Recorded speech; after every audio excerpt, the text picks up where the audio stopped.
When people talk about Motown, they talk about the greatness, the legends, and the stars who changed music forever. A few groups shine brighter than the Supremes, but behind the glamour, behind the chart-topping hits, behind the fame, is a story filled with heartbreak. A story about a young woman with a powerful voice, a founding member, a gifted singer, a star who helped build an empire. Yet, somehow her name becomes one of Motown's most painful tragedies. The centerpiece of today's video is all about Florence Ballard. Now before we start, let's be sure to leave a like on the video, subscribe to the channel, and push that notification bell to be sure you won't miss out on any more uploads. Now without further ado, let's cue that intro.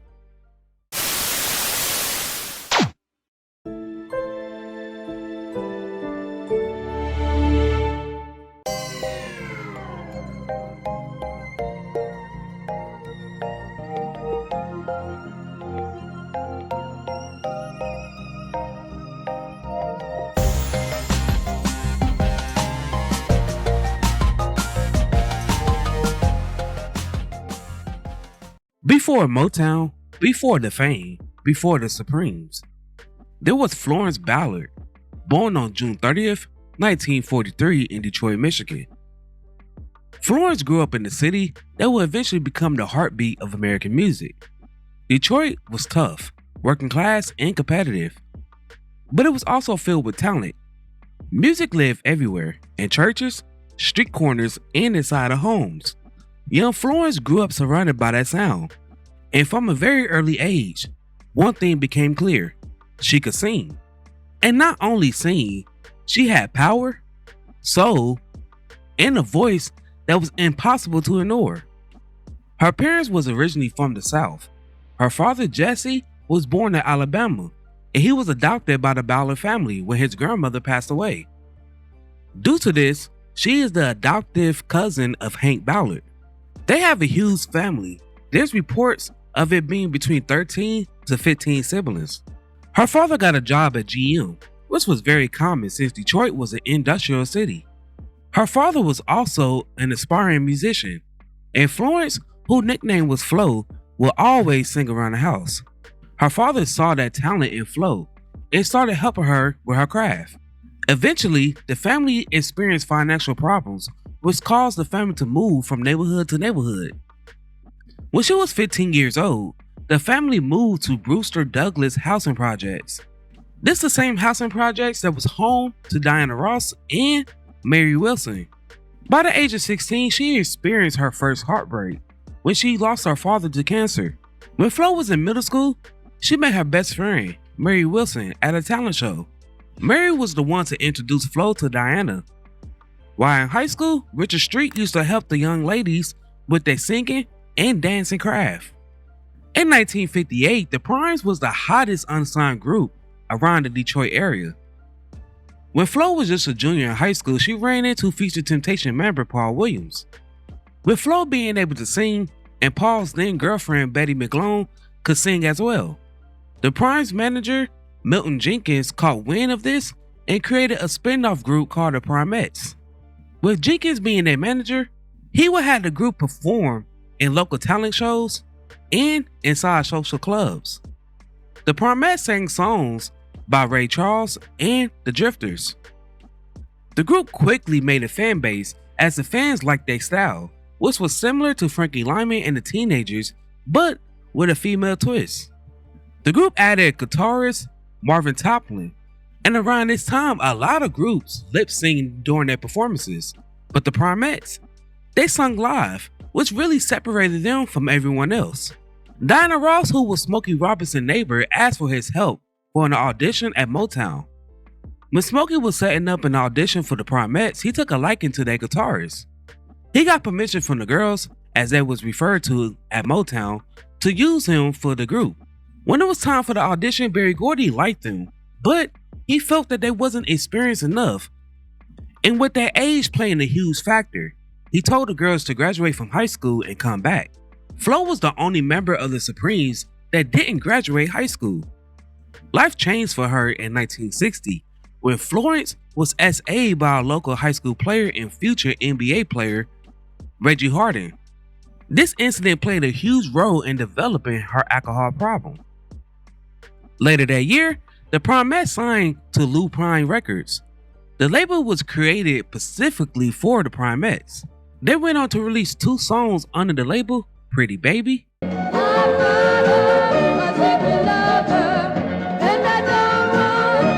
and Tears of Sorrow.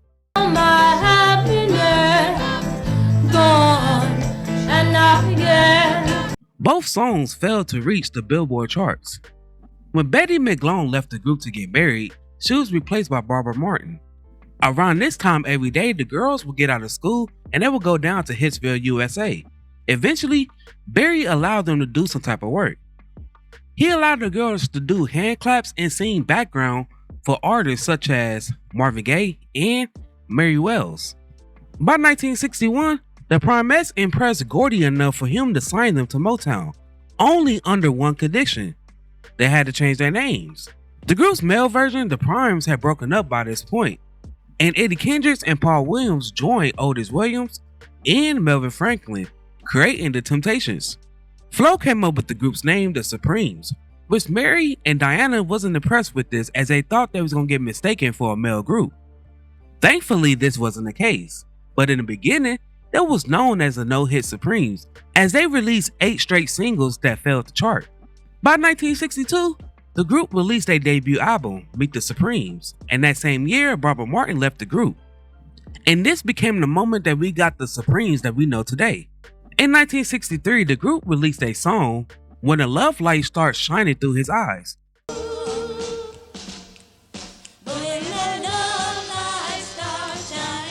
This song became the group's first major hit, as it reached number 23 on the Billboard Hot 100 charts and number 2 on the R&B charts.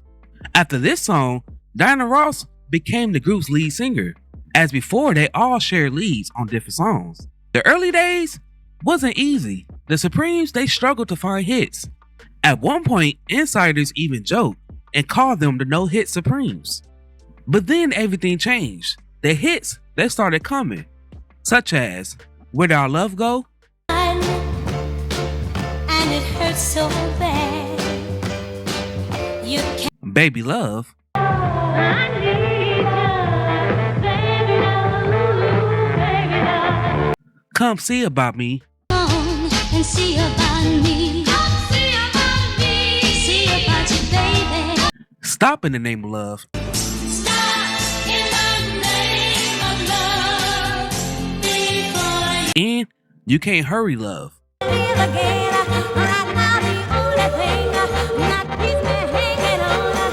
One hit became another, then another.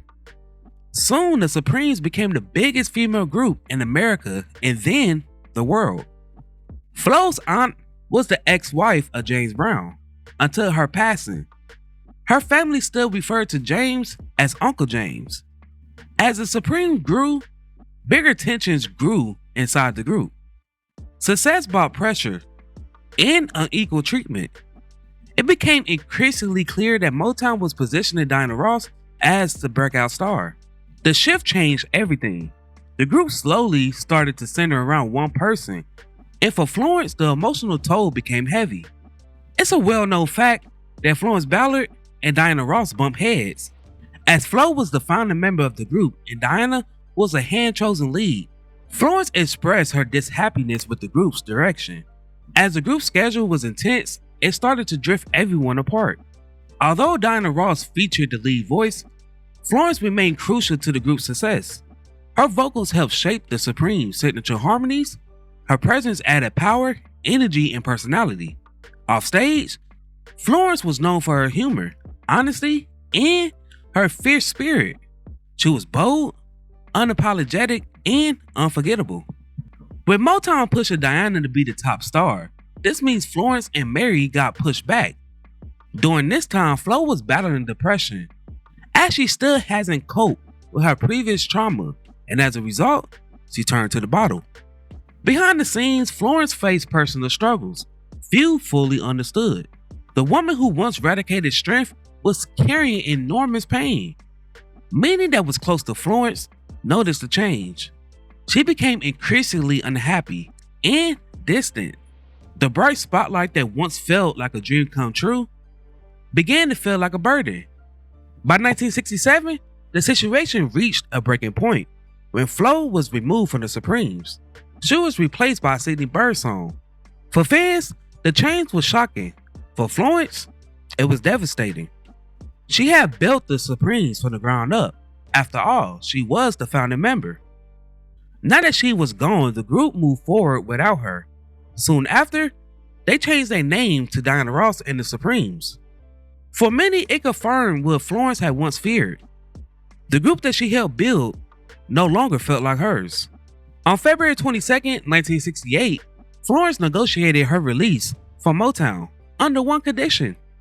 She couldn't promote herself as a former member of the Supremes. While with the Supremes, Florence sang lead on songs such as Ain't That Good News? Ain't that news? I got a letter just the other day. And Butter Popcorn, to mention a few.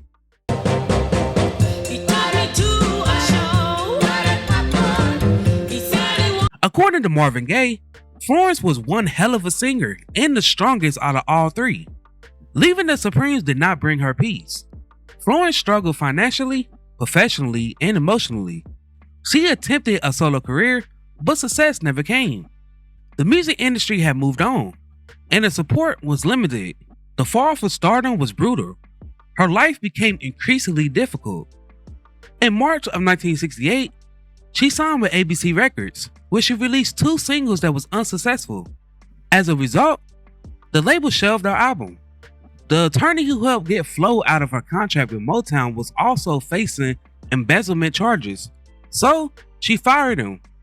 During this time, she would find work, such as performing as an opening act for Bill Cosby stand-ups, and she also sang the inaugural ball for President Richard Nixon. In July of 1971, she sued MOTOWN for unpaid royalties. Unfortunately, she lost her case. Also during this time, Flo and her husband separated.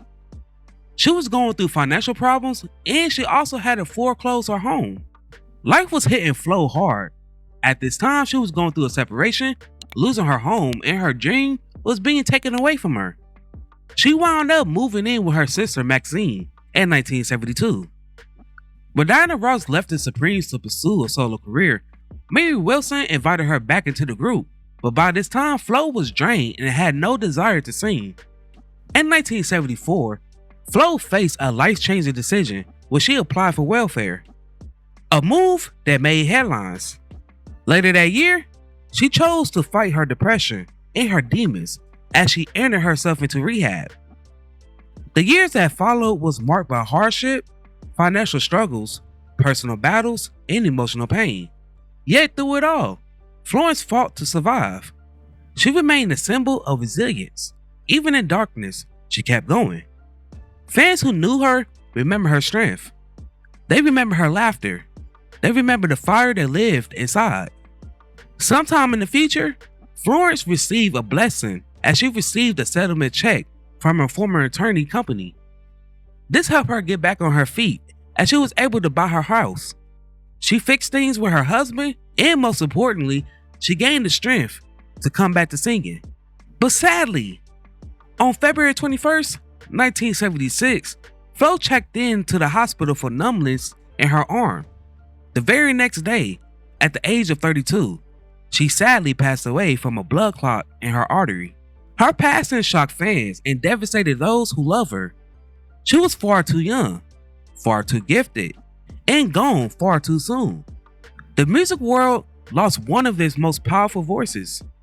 Over time, public understanding of Florence Ballard's story began to change.